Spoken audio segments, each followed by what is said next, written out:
50.000 biztanle gutxi gora bera ditu, eta zahartze adina nabariki handitu da. Arreta emateko herritarrentzat 2 ambulatorio zituen, baina biak gainezka zeuden. Horrexegatik, 2010ko azaroan, udala lehiaketa publikoa sortu zen, beste ambulatorio bat erakeitzeko. Eta horrela, 16.000 pertsonari asistentzia eman ahal izateko, bai Portugaletekoei, bai Santurtzikoei. Buenavista auzoko osasun zentro berria 4 solairutan banatuta egongo da. Sotoak erabilera pribatua izango du, besteak beste, pertsonalentzat aparkalekua eta eraikinako instalazioak.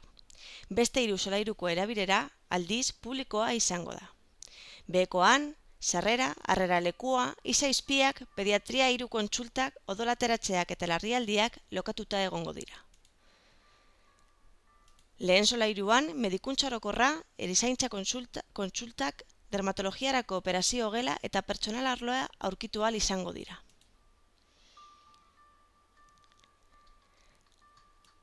Azkenekoak, emakume arloa egingo da, hau da, obstetrizia eta ginekologia, erditzeak eta emaginak. Oinez gain, oftalmologia eta dermatologia kontsultak ere egongo dira.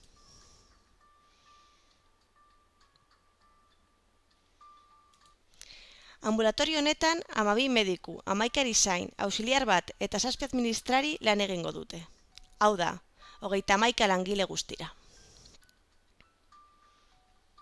Alonso Sasmierak proiektua sinatu duen arkitektoa eraikin modernoa eta erakagarria izatea saiatu da.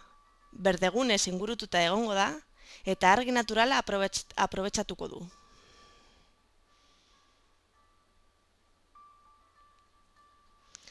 Hiru materiala nagusituko dute: hormigoi, metal, altzairu eta zink hain zuzen ere, eta beira.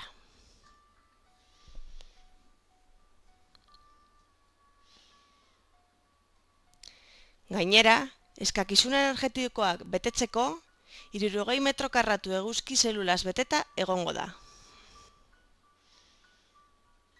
Ambulategi honek itxaropen guztiak konplituko ditu? Hurrengo udaberrian ikusiko da.